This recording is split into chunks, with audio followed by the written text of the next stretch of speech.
Bonjour à toutes et à tous et bienvenue dans Au Boulot, le podcast qui explore notre relation au travail.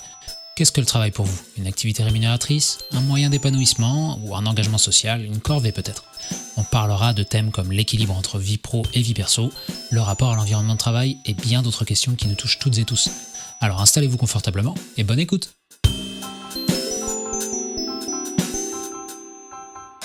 Au boulot!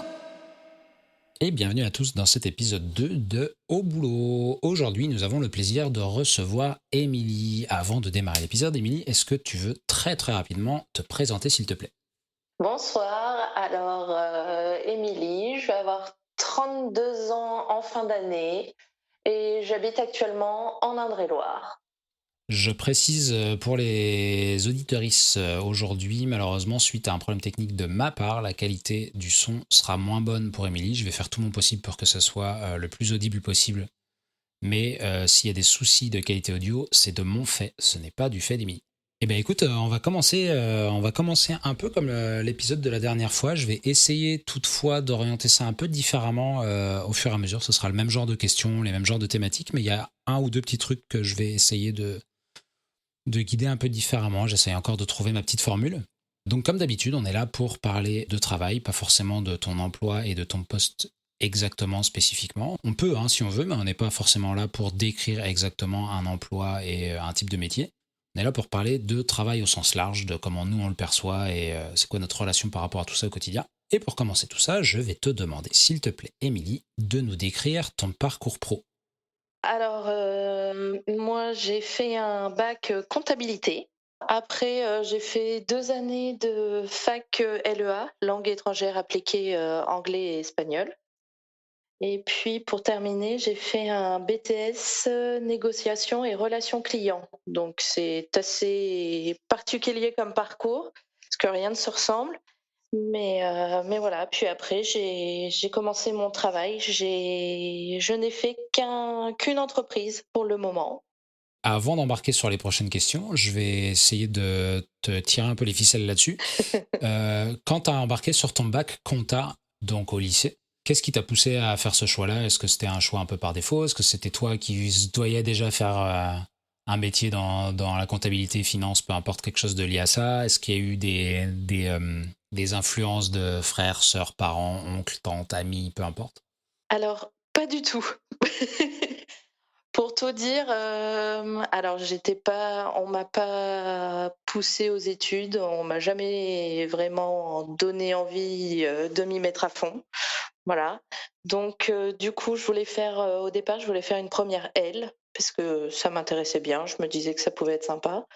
Et malheureusement, on m'a dit que je n'avais pas le niveau et que c'était soit un STG comptabilité, soit un redoublement. Et alors à l'époque, le redoublement, la mauvaise presse, c'est ça, quelle honte de redoubler. Donc je suis partie en comptabilité en fait par défaut.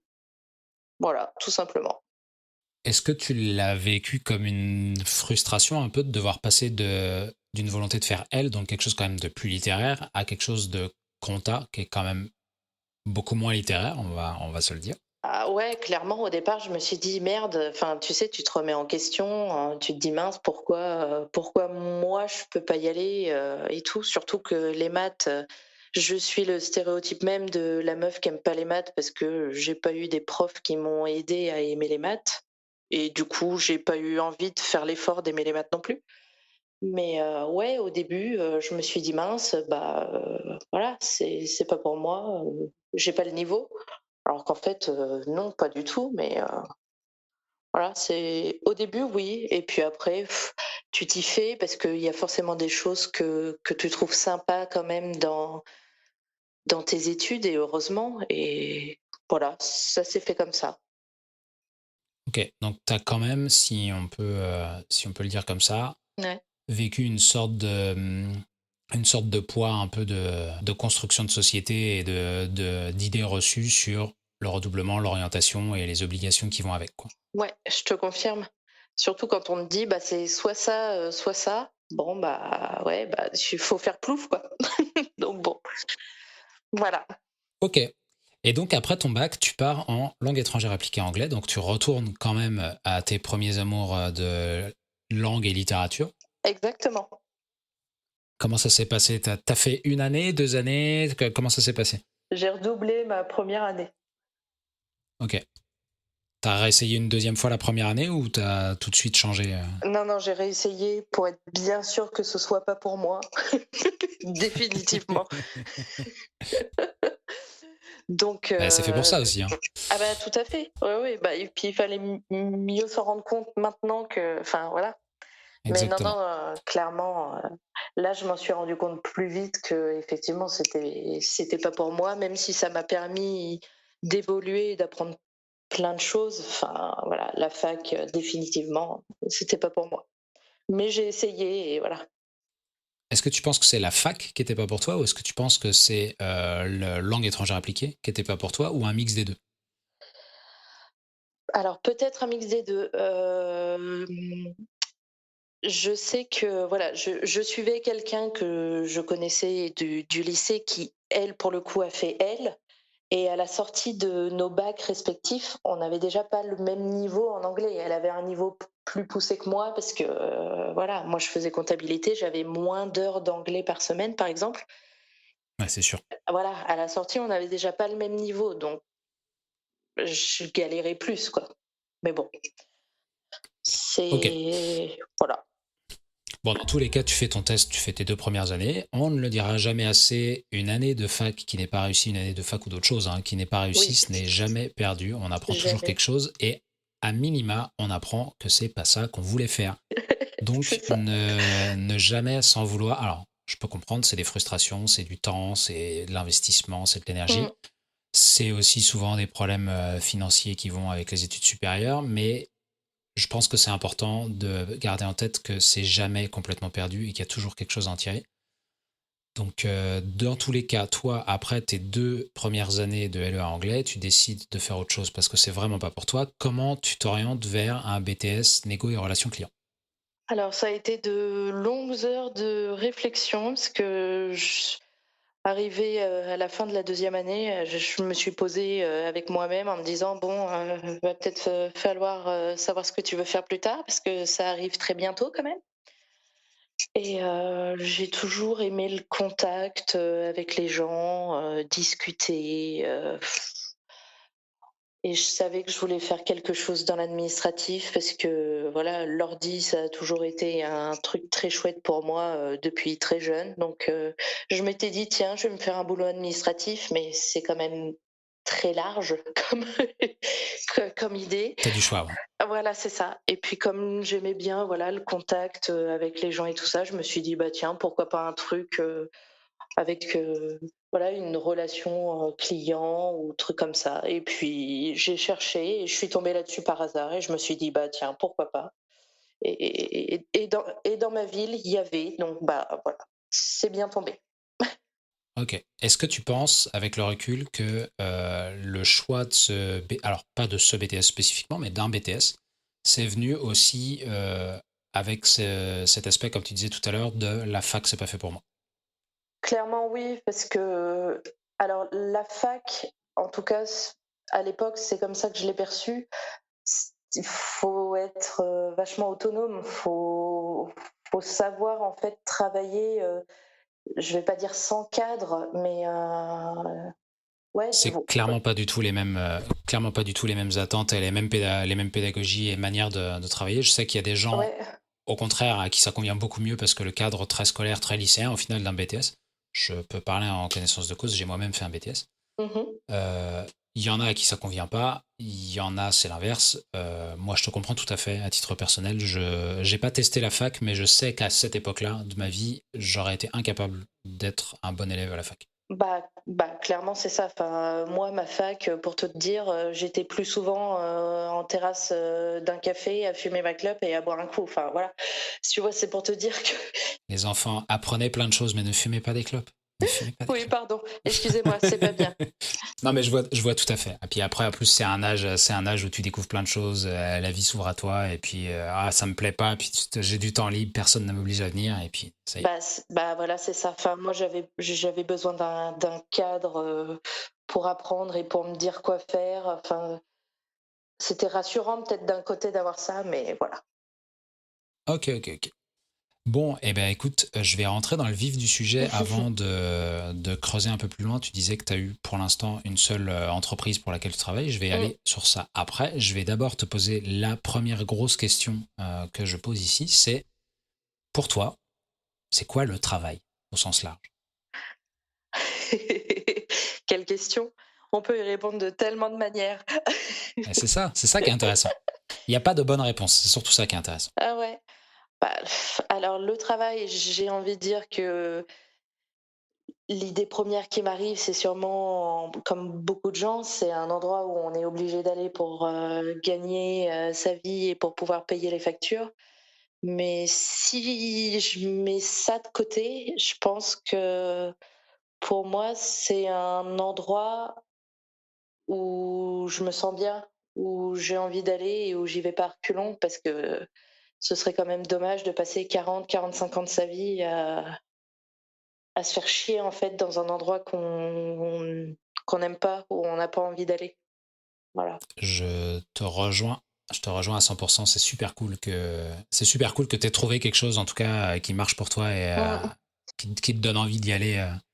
Même si évidemment le côté un peu, j'imagine, tous les jours obligé. Il n'y a pas un jour tu peux te lever et puis te dire aujourd'hui j'ai pas envie. C'est pas ça les règles du jeu malheureusement.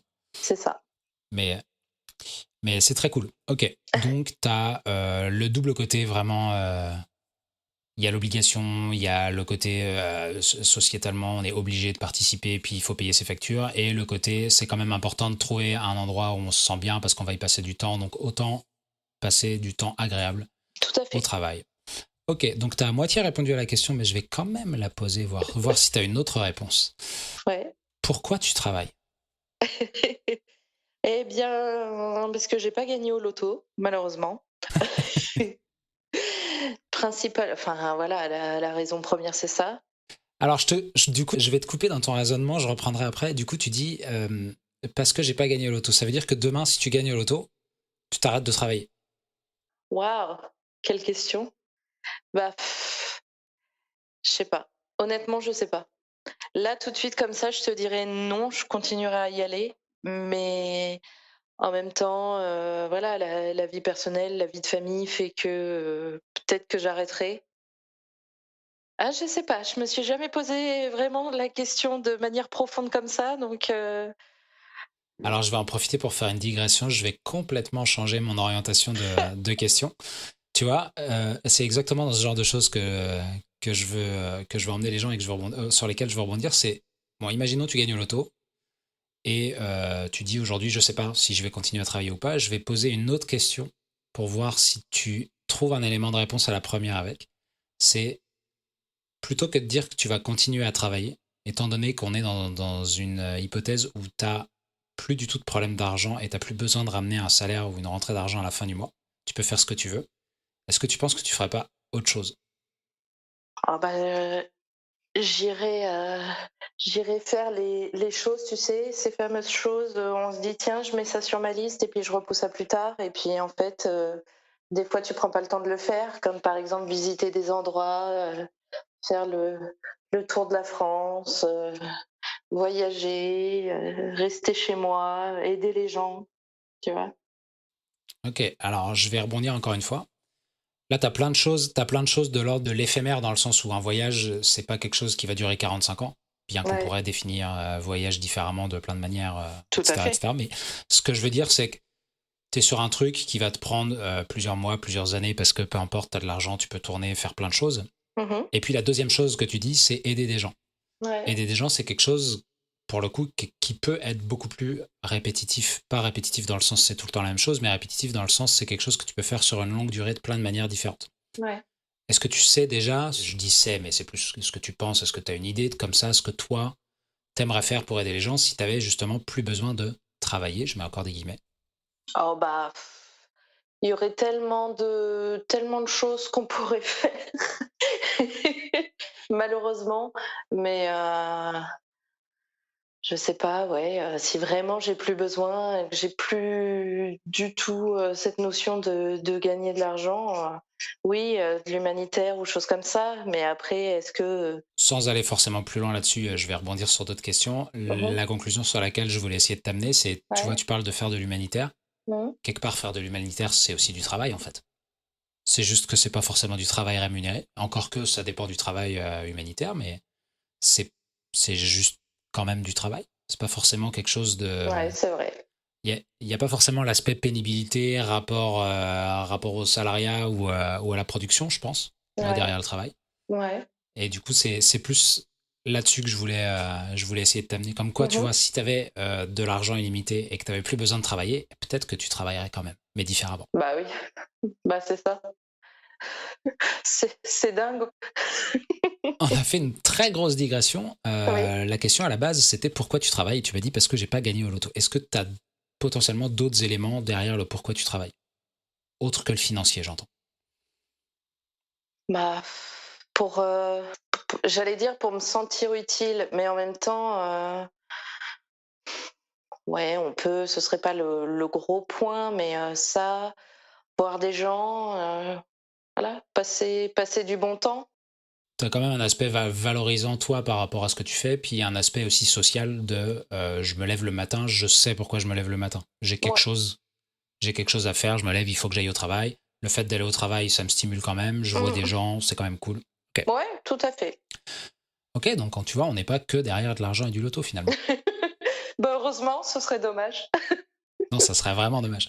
Et du coup, la question suivante, et je pense que les deux sont liés, et je te ferai le lien si tu le trouves pas toute seule. Ouais. Pourquoi ce travail spécifiquement que tu fais aujourd'hui? Et d'ailleurs, est-ce que tu peux nous dire c'est quoi le travail que tu fais actuellement? Alors moi, je suis gestionnaire administration des ventes. Ok. C'est long. Si tu veux nous dire très rapidement pour les gens qui savent pas forcément, moi le premier, en quoi ça consiste grosso modo? Grosso modo, en fait, c'est un poste où, on s'occupe du déroulement, en fait, des ventes entre, l'entreprise et les clients. Donc c'est tout le processus entre une commande client jusqu'à sa facturation, en gros. Ok, donc effectivement, comme tu disais, il y a une bonne partie d'administratif, j'imagine, derrière tout ça. Tout à fait. Ok. Et donc, pourquoi ce travail? Alors, au tout début, quand je suis rentrée dans ma société, je ne faisais pas ce travail. J'ai évolué, j'ai changé de poste, donc je me suis pas ennuyée. Après on m'a proposé, voilà, de reprendre. Moi, je suis plus particulièrement, commande facturation, Ok. donc on m'a proposé ça. Je me suis dit: «Bah, allons-y, essayons, après tout, pourquoi pas?» et puis, ça m'a beaucoup plu, tu vois? Ça fait 6 ans que je fais ça maintenant. Et je m'ennuie toujours pas, donc c'est que je me dis que c'était une bonne décision. Ok. Donc, si je résume, tu me dis si je me trompe, Vas-y. c'est pas non plus à 100%, mais il y a un concours de circonstances qui fait que tu es arrivé jusqu'à ce poste-là. Par Mmh, contre, pourquoi tu continues à le faire? Parce que ça te plaît, ça te stimule et c'est quelque mmh, chose dans lequel tu t'ennuies pas et tu y trouves ton compte. tout à fait, c'est bien ça. C'est très cool tout ça. Et tu vois, moi, je vais jeter une petite graine. Peut-être que je me trompe, peut-être que je la jette à côté. Je pense qu'il y a une partie de pourquoi ça te plaît qui est évidemment liée aux tâches qui sont faites. Et là-dessus, moi, je peux pas porter ni de jugement ni de compréhension parce que c'est pas moi qui le fais et je sais même pas exactement comment ça se passe au quotidien. Par contre, je pense qu'une des raisons pour laquelle tu fais ce travail, c'est aussi, comme tu dis, parce que ça te satisfait et ça te satisfait parce que tu trouves les raisons pour lesquelles tu as répondu tout à l'heure à la question pourquoi tu travailles, c'est-à-dire que tu y trouves ton compte socialement, tu Mmh, y trouves ton compte en termes d'épanouissement et de raison tu disais, d'accomplissement. Donc, je pense qu'il y a des liens qui se font un petit peu à droite à gauche entre ces choses-là. mmh C'est cool parce que tout le monde y trouve pas son compte comme ça. Tout le monde a pas malheureusement la chance d'être content de se lever le matin pour aller au travail. ouais. Donc écoute, continue de garder ça en tête. Et si jamais un jour tu te lèves et que tu n'as plus envie et que tu trouves que tu n'y trouves plus ton compte, réécoute ce podcast et pose-toi les questions. Tout à fait. Je prends note. Je fais le gourou, mais j'aurais bien besoin de m'écouter moi-même des fois.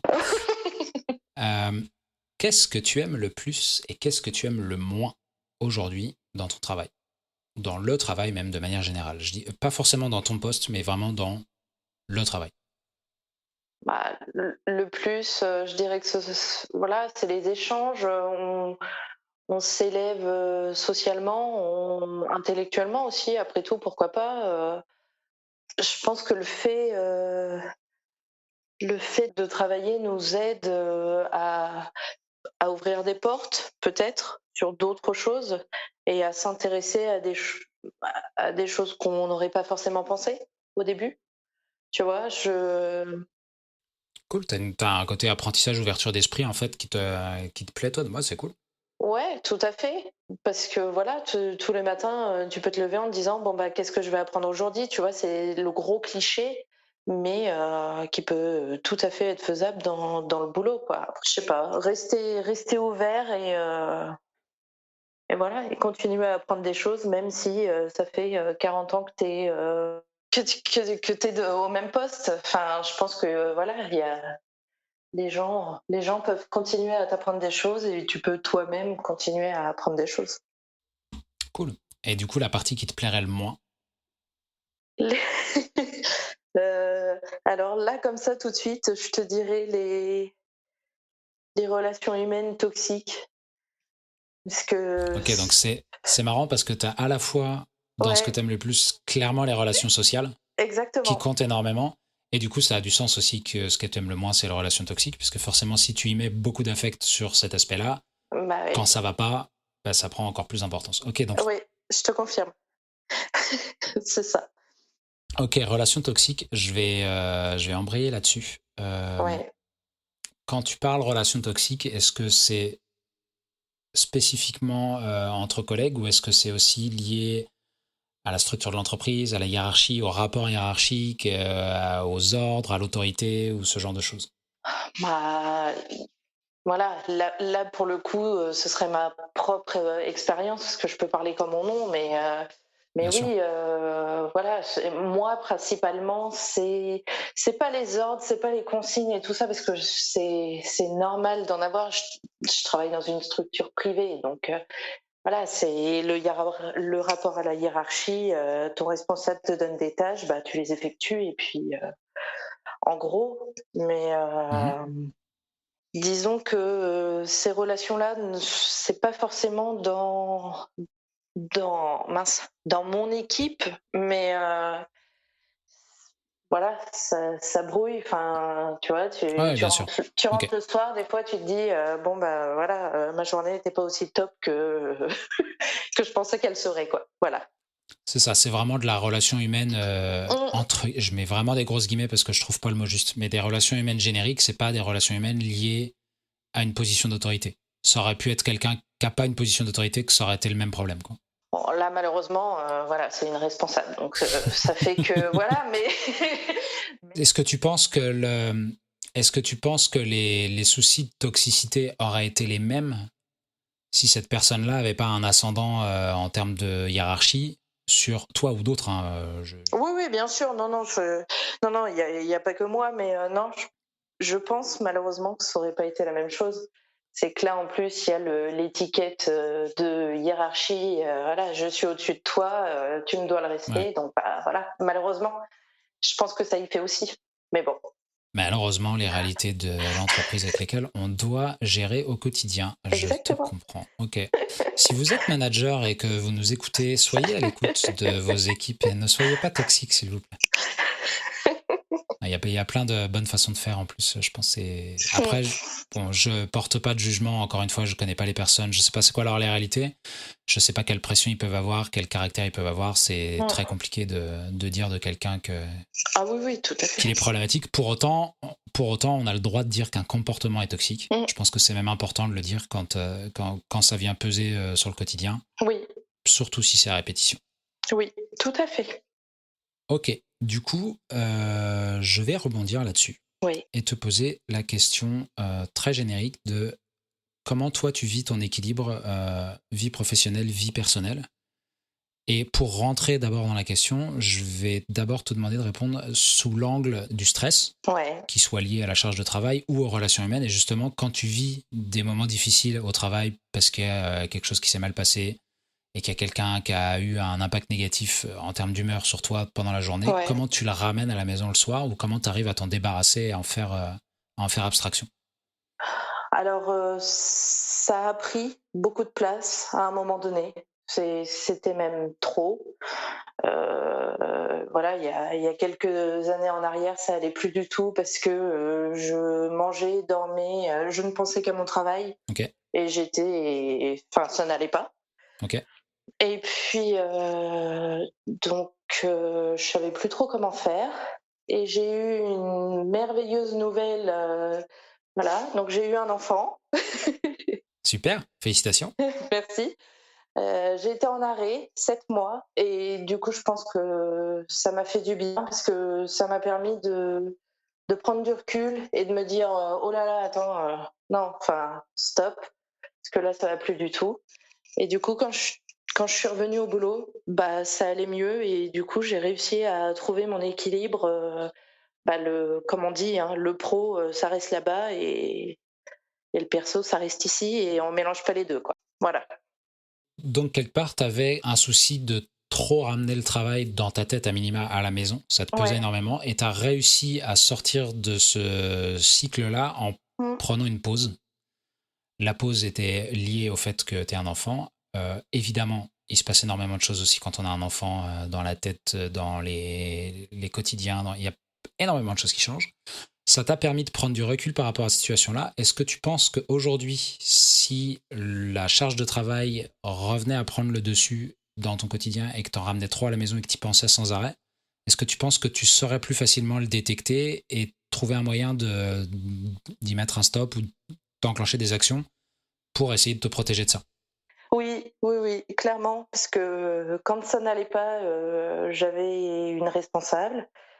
Je suis partie et quand je suis revenue, ça a changé, en fait. J'ai changé de responsable, j'ai changé d'équipe complètement, j'ai tout a changé et je pense que ça m'a permis de repartir vraiment complètement à zéro de tout et c'est ce qu'il me fallait et du coup, aujourd'hui, j'aurais plus, ce serait plus simple pour moi de dire, «Oh là, stop, attention, voilà, ça va pas, je ramène du boulot à la maison, non, stop». Ok. Donc Est-ce que tu penses que c'est majoritairement lié au fait que tu as eu un renouveau d'environnement de travail parce que tu as changé plus ou moins de manager, d'équipe, etc. Ou est-ce non, que c'est en partie ça et en partie parce qu'aujourd'hui, vu que tu l'as déjà vécu une fois et que tu as réussi à t'en sortir, mmh. que tu saurais le détecter et que tu saurais dire il faut que je fasse attention?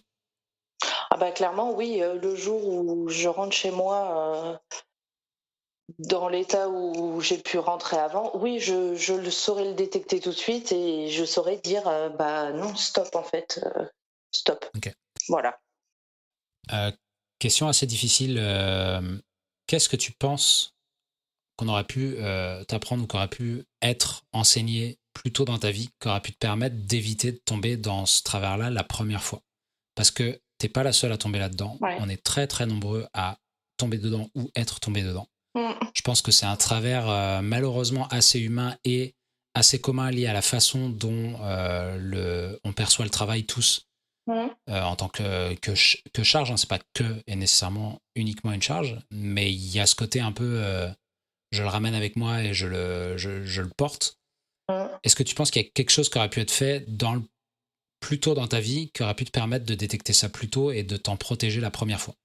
Bah, le problème, c'est que oui, on nous apprend pas tout ça. Enfin, moi, c'est ma première entreprise, c'est mon premier poste au sens large, même si j'ai changé plusieurs fois en interne. Mais Ouais, du coup, ouais, tu essayes en fait de faire tes preuves, de montrer que, c'est pas parce que tu es, une minette de 22 ans que tu peux pas le faire et du coup, bah, tu t'y mets trop dedans sans t'en rendre compte et et j'aime pas dire ça, mais malheureusement, c'est l'expérience et c'est le fait de vieillir un peu, attention, grosses guillemets, qui aide en fait à te dire, «Mais attends, enfin là, qu'est-ce qui se passe? Non, c'est pas possible». Enfin, OK. en fait, on nous c'est pas qu'on nous enseigne pas, mais on nous prévient pas de dire, «Par contre, faites gaffe, attention, enfin, mettez bien votre barrière». Oui, on va te le dire, mais c'est tellement flou que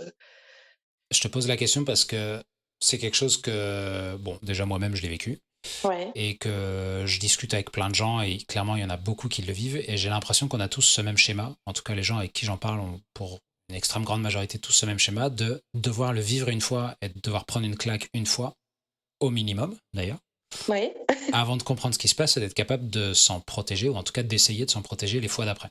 Et je suis convaincu, je n'ai pas la réponse à comment, mais je suis convaincu qu'il y a forcément une manière d'en protéger les gens et je suis profondément, personnellement convaincu qu'il y a une part de responsabilité de comment la société au sens large, hein, ça commence pour mmh, moi dès l'école, ouais, mais comment on nous enseigne le rapport de ce que doit être le travail, que c'est une obligation, c'est important, tu dois y arriver. Si c'est dur, bah en fait, c'est toi le problème. mmh, Et je pense qu'il y a une partie de normalisation de bah ouais, en fait, c'est normal d'être stressé et c'est normal de ramener du travail mentalement à la maison, même quand tu as fini ta journée. bah, oui, Moi, je suis convaincu que c'est pas normal et je suis convaincu qu'il y a d'autres manières de faire. mmh, tout à fait. Bah, oui, je suis 100 d'accord avec toi. C'est mais il faut le commencer tôt parce que Ah, il y a beaucoup, beaucoup à revoir. Ouais, pour moi, ça commence dès l'école et assez tôt dans l'école. oui, tout à fait. Je suis d'accord. Du coup, rapport aussi au fait que tu ramenais mentalement du travail, que tu avais un peu tout le temps ce truc de ça te reste dans la tête. Mmh mh. Comment ça marche, toi, ton temps de travail? Est-ce que tu as un nombre d'horaires fixe? Est-ce que tu fais régulièrement des heures sup? Est-ce que tu as un forfait cadre? Comment ça se passe? Alors, au début, on notait nos heures, Ok, voilà, sur un petit bout de papier. Alors j'ai des horaires très administratifs, voilà, moi je fais du, 8h, 13h, 14, 17h30, tu vois? À peu près. ok, Et depuis, quelques années, on a une pointeuse et je trouve que c'est plutôt une bonne chose parce que comme ça, au moins, tu te prends pas la tête, tu arrives le matin, hop, tu pointes et puis en fin de mois, on te dit: «Bah, tu as tant d'heures sup, tant d'heures à rattraper» parce que des fois, malheureusement, ça peut arriver aussi. Mais non, j'ai de la chance parce que c'est relativement souple, tu vois? Si j'arrive, 1 heure, plus tard le matin, ouais, bon, bah, voilà, fais attention à toi et puis, viens à 9h. Enfin, question horaire, j'ai rien à dire, c'est ok. Donc, tu as quand même, techniquement, d'un point de vue contractuel, un nombre d'heures fixe à effectuer. T'es pas censé trop déborder non plus. oui, Est-ce que ça t'est arrivé de beaucoup déborder et de justement que ça vienne prendre le pas sur ta vie perso, ta santé, peut-être même ton niveau de fatigue ou...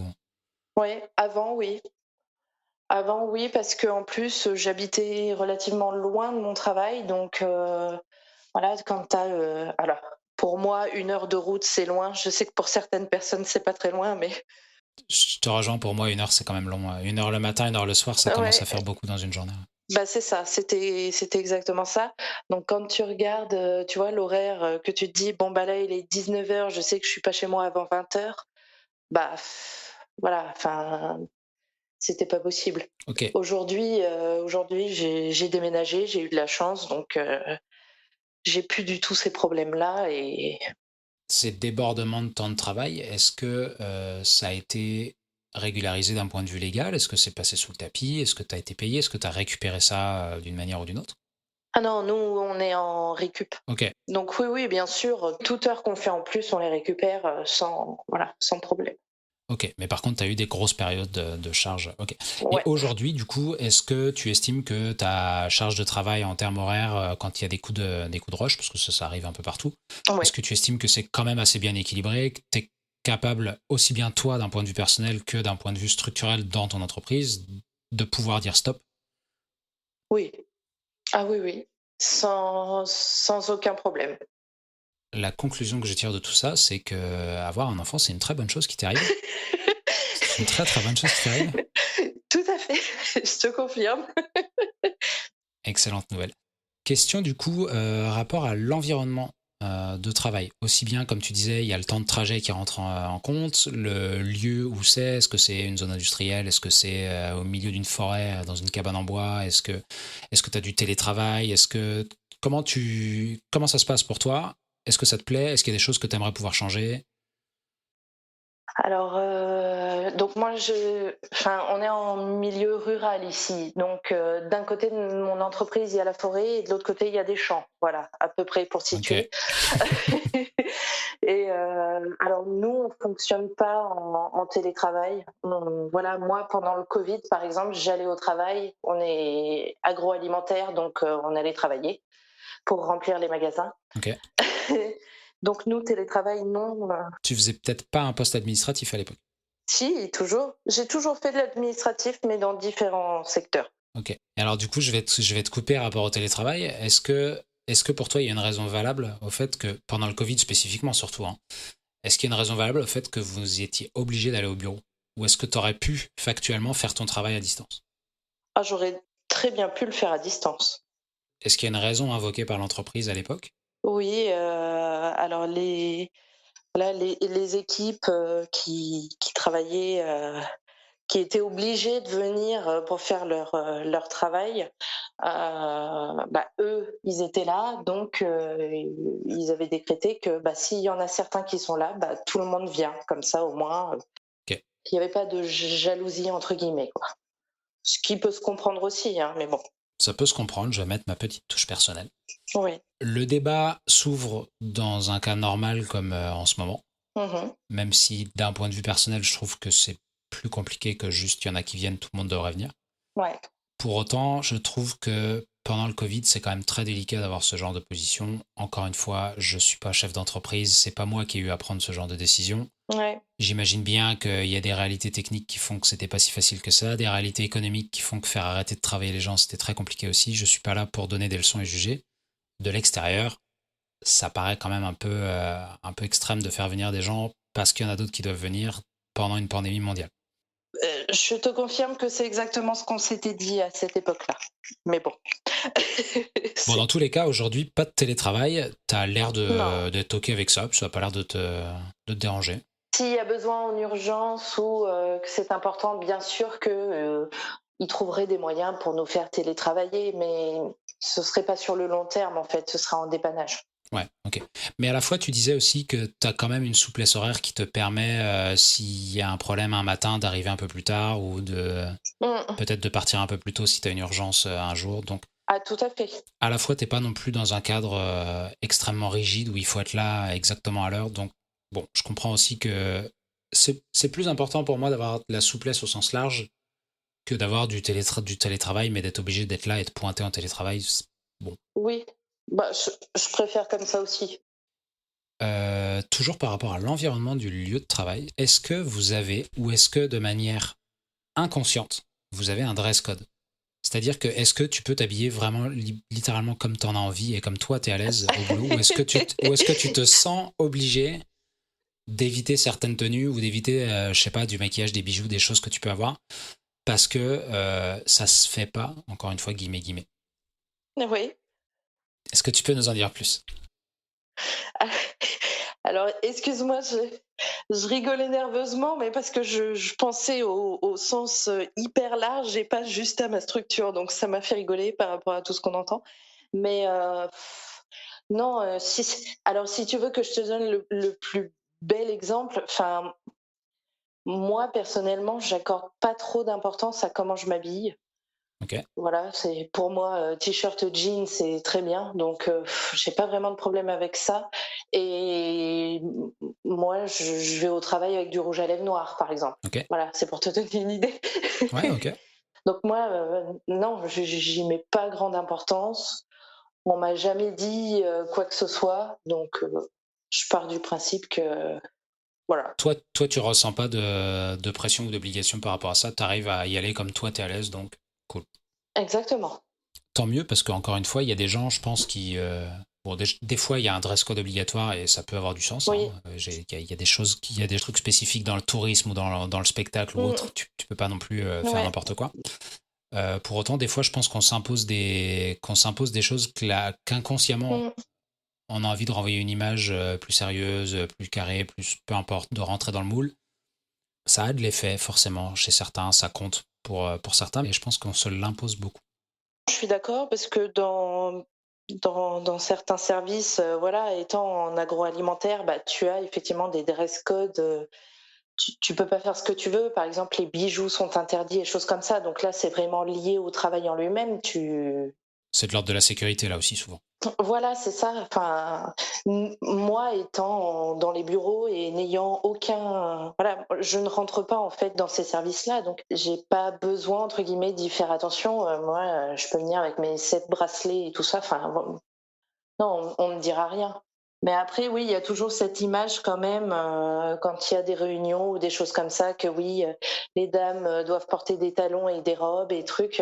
On le voit quand même encore aujourd'hui. Oui, bien sûr, on le voit encore beaucoup, hein. Et je le vois dans mon entreprise, oui, ça arrive. Ok. Question qui fâche de manière générale dans le monde du travail. Pas forcément toi spécifiquement, même si tu peux parler de ton expérience aussi. Est-ce que tu trouves que la manière dont on choisit ou se fait imposer la rémunération est juste? Waouh! C'est tellement, C'est large. tellement vaste. Waouh!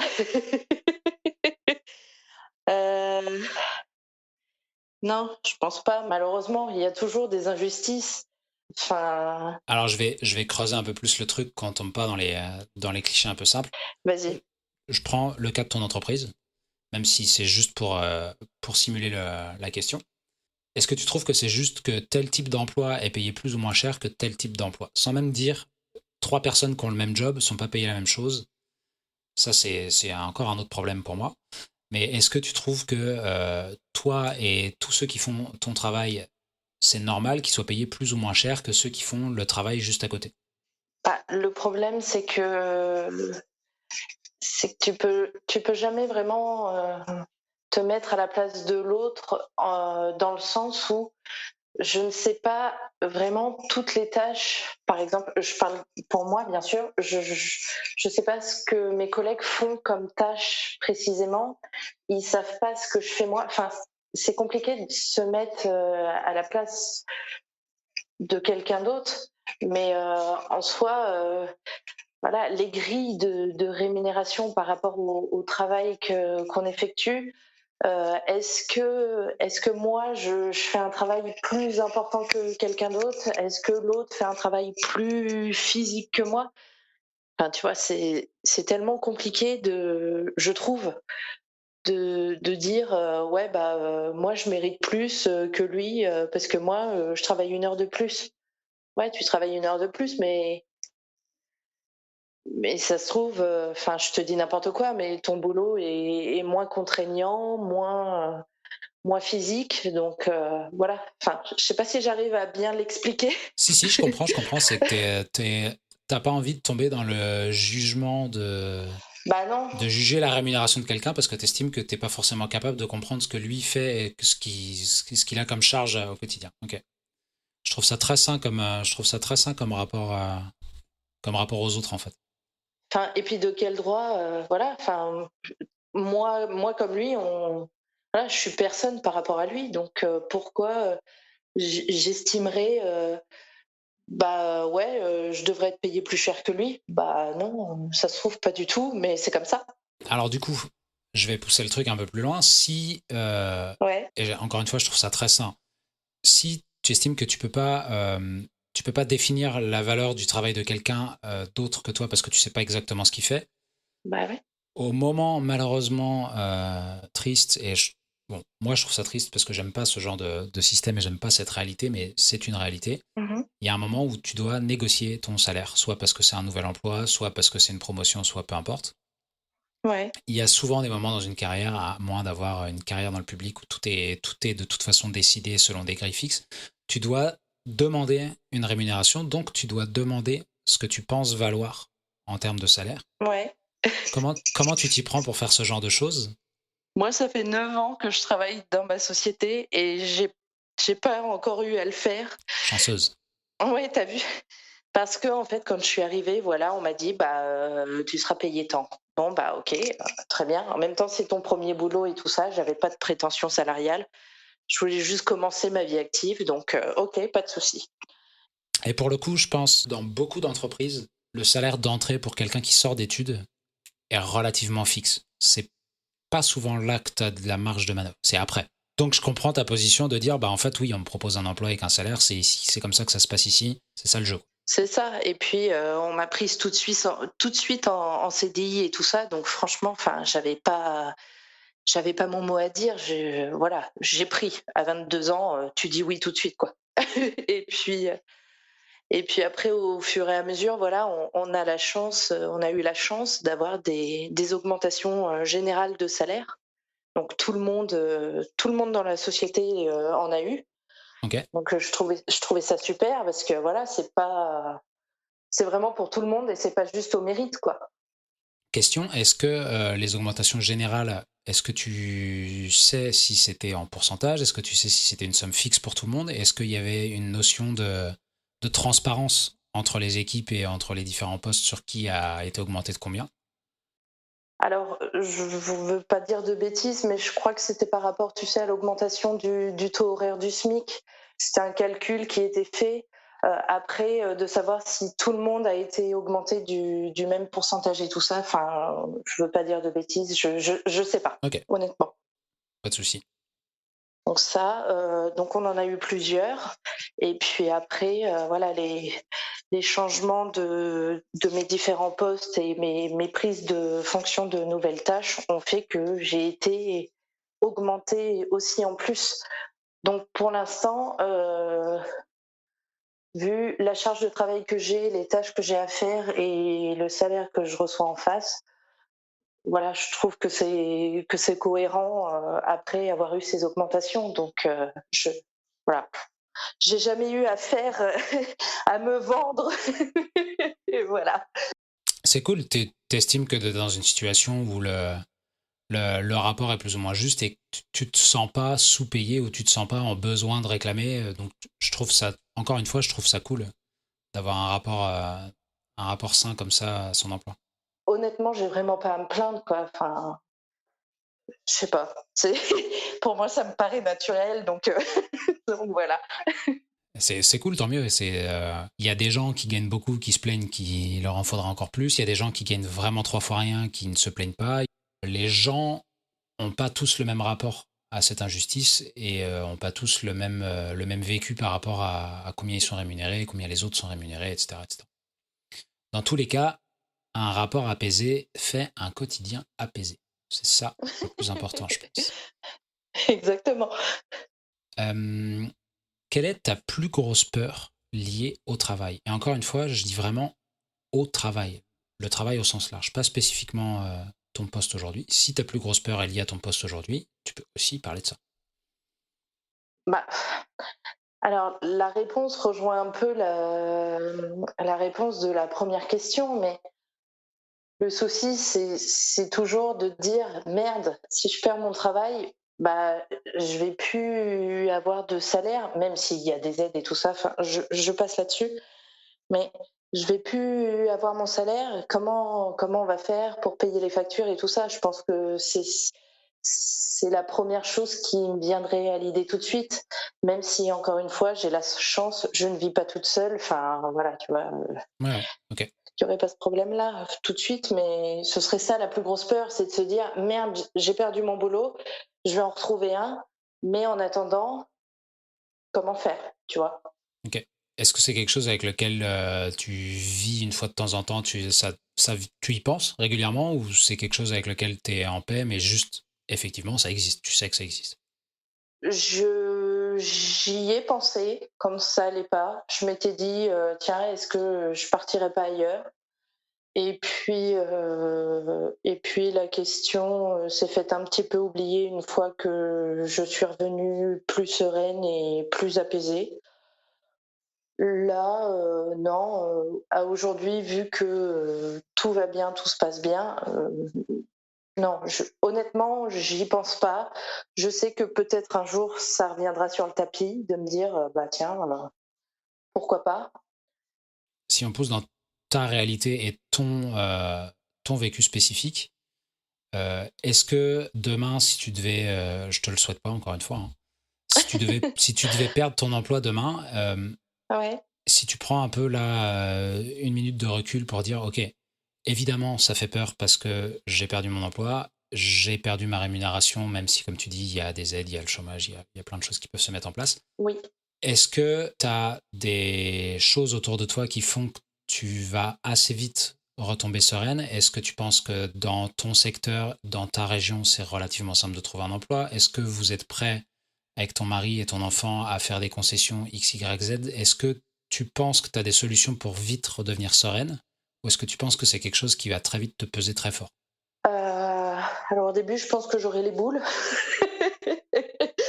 Mais après, oui, on peut se dire le problème du milieu rural, parce que c'est clairement ça. Mais après, non, il y a des demandes autour. Voilà, je retrouverai sans problème. Après, si vraiment il fallait partir plus loin ou autre, non, je pense que la question se poserait. On pèserait les pour et contre parce que voilà, ce serait des décisions à prendre en famille. C'est quand même pas rien, mais ce serait possible. Ce serait possible. Donc un coup dur, mais pas une fatalité. Ben non, faut jamais se dire que c'est la fin. Il y a toujours moyen de rebondir et, et de trouver ailleurs. C'est important aussi, je pense, en effet, de réussir à garder un regard avec de l'espoir, un regard qui se tourne vers les choses qui vont fonctionner. Oui, tout à fait. Bien qu'évidemment, c'est pas aussi simple que ça au quotidien et suite à un traumatisme, une peur, quelque chose, c'est toujours compliqué de garder ce regard vers les choses qui peuvent fonctionner. Si tu pouvais améliorer quelque chose dans ton travail, quoi que ce soit, qu'est-ce que ce serait? D'avoir une clim, surtout par cette météo. Pardon. Ok, donc tu es dans un environnement non climatisé, il y a des journées, c'est dur. Ok, très bien, très bien, très bien. Pardon. Très bien, j'ai vécu cette réalité, je te comprends. Non, mais c'est en ce moment, ouais. Alors en ce moment, j'ai une mauvaise nouvelle Non. pour toi, ça va durer encore 2-3 Oui, mois. non. Bah, tu vois, je me concentre sur les choses positives. Il fait frais actuellement. Il fait beau? Oui, tout à fait. Qu'est-ce que je pourrais améliorer? J'essaye de réfléchir rapidement pour te donner réponse. Après, le problème, c'est voilà, moi mon plus gros point noir, comme je t'ai dit tout à l'heure, c'est certaines relations toxiques et c'est quasiment les seules choses en fait qui sont embêtantes au travail. Après, en soi, oui, bah, on est dans des vieux locaux, donc effectivement, on n'a pas la clim et tout ça, mais tout ça, ça va changer bientôt. Donc, j'ai envie de dire, ça va donner des points en plus qui vont faire que bah, on va se sentir bien au travail et on n'aura pas forcément de choses en tête, de changements qu'on voudrait voir.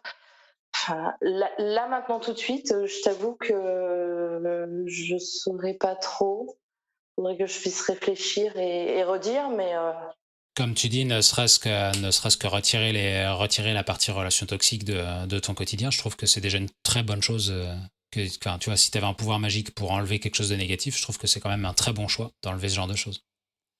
J'ai une question de fin, je pense que c'est la question de fin, ouais. Pour toi, tu as un enfant. oui, Est-ce que tu veux bien nous dire à peu près la tranche d'âge de l'enfant? 18 mois, Ok, donc c'est encore ce qu'on va appeler un bébé. tout à fait. Dans ma vision du monde, tant que ça découche, c'est un bébé. D'accord. Je suis très factuel là-dessus. C'est un beau moyen de faire la démarcation. Oui. Donc, tu as un bébé. Oui. Par rapport à toi, ton vécu, tu vois, je reprends un peu tout ce que tu as pu nous raconter. Tu nous as dit les études, tu savais pas forcément trop vers quoi te tourner. Il y a des choix que tu as fait un peu de manière imposée. Il y a des choix que tu as fait un peu de manière pas opportuniste dans le sens je prends le truc qui arrive parce que c'est ce qui va, tu vois, pour pouvoir en profiter, mais juste parce que bah, t'avais pas tellement le choix. T'as pris ce truc-là parce que ça se présentait devant toi et puis ça semblait cool. Ouais.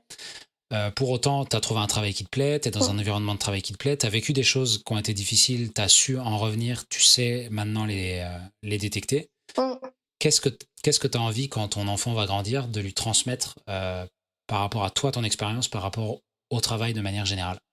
Bah, déjà, lui donner des pistes, lui demander quand même assez tôt, voilà, ce qu'elle aime, ce qu'elle aimerait faire, enfin, des questions et des échanges que j'ai pas forcément eu l'opportunité d'avoir et de déclencher moi quand j'étais plus jeune. Et voilà, et de l'accompagner avec son père, bien sûr, qu'on trouve en fait, qu'on lui trouve une voie. Ce sera pas forcément la bonne voie tout de suite, et il y aura peut-être des plantages de temps en temps, mais j'ai envie de dire heureusement, parce que c'est ce qui aide aussi à se dire ah bah non, j'avais envie de faire ça et puis en fait bah non, c'était pas du tout pour moi, mais c'est pas grave parce que j'ai quand même appris ça. Enfin voilà, les choses que j'ai pu me dire quand moi j'ai pris des chemins qui en fait étaient pas du tout pour moi, mais voilà. Et puis on en revient à ce qu'on disait au départ, tu peux pas savoir que t'aimes pas quelque chose si tu l'as pas essayé. Bah tout à fait, voilà. Et puis après de surtout, enfin tu sais, la bonne phrase cliché de ouais, de trouver un travail qui te plaît et choses comme ça, ouais bah, mais effectivement, de trouver quelque chose qui te plaît, ce sera pas forcément ton premier travail et ce sera peut-être le sixième, mais voilà, j'espère qu'elle trouvera la voie qu'elle aime, et surtout qu'elle y aille à fond dedans, même si même si elle va se planter, et puis qu'on repartira. Mais voilà. Super. Je vais te poser la question de clôture qui est est-ce qu'il y a un sujet que tu aurais voulu aborder lié au travail? Est-ce qu'il y a un truc que tu aurais voulu creuser, qu'on a commencé, qu'on a survolé? Quoi que ce soit. Bah non, je pense que si tout le monde avait la chance de pouvoir s'éclater au travail et d'être serein, et tout ça, ça améliorerait et ça aiderait beaucoup de choses, je pense. Merci. Beau message de fin. Moi, je vais en profiter pour annoncer que mon nouveau message de clôture, qui n'est pas vraiment nouveau parce que c'est mon premier message de clôture, on est sur le deuxième épisode, m'a été inspiré par le point final du premier épisode de Adeline. Donc le point final, et je le rappellerai à tous les épisodes, prenez énormément soin de vous. Si vous voyez qu'il y a quelque chose qui ne va pas, si au quotidien vous vous sentez mal au travail, si ça vous angoisse de vous lever le matin parce que vous devez aller au travail, si vous vivez des moments toxiques, que vous n'arrivez pas à sortir de ça, demandez de l'aide. C'est très difficile, mais ce n'est pas normal de vivre ça, même si vous avez l'impression que toutes vos conditions sont bonnes et que vous n'avez pas de raison de vous plaindre, ce n'est pas normal de vivre ce genre d'expérience. Allez chercher de l'aide, demandez à quelqu'un, parlez-en à quelqu'un, et essayez de sortir de cette spirale. Bon courage si vous êtes en train de vivre ce genre d'expérience, on ne vous le souhaite évidemment pas. Eh bien écoute, merci beaucoup Bah, Émilie merci. pour cette heure 10 qu'on a passé ensemble, Merci beaucoup. qui fera sûrement moins qu'une heure 10 au montage, on n'expliquera pas les petits couacs techniques à tout le monde. Tout à fait. Merci beaucoup à tous de nous avoir écoutés, et à bientôt. Bye bye.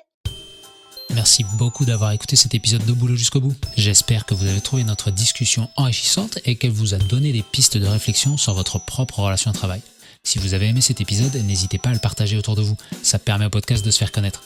Pour continuer la conversation, je vous invite à rejoindre notre serveur Discord. C'est un espace parfait pour échanger des idées, partager des expériences et poser des questions sur les sujets abordés dans le podcast. Le lien est dans la description de l'épisode. Vous pouvez également me suivre sur Blue Sky et LinkedIn pour rester informé des prochains épisodes et des actualités autour du podcast. Toutes les infos pour me suivre sont également dans la description. Enfin, si vous avez envie d'enregistrer un épisode, des invités que vous aimeriez entendre ou encore des suggestions de sujets, faites-le moi savoir. Encore merci d'avoir écouté ce podcast, prenez soin de vous et à très bientôt pour un nouvel épisode.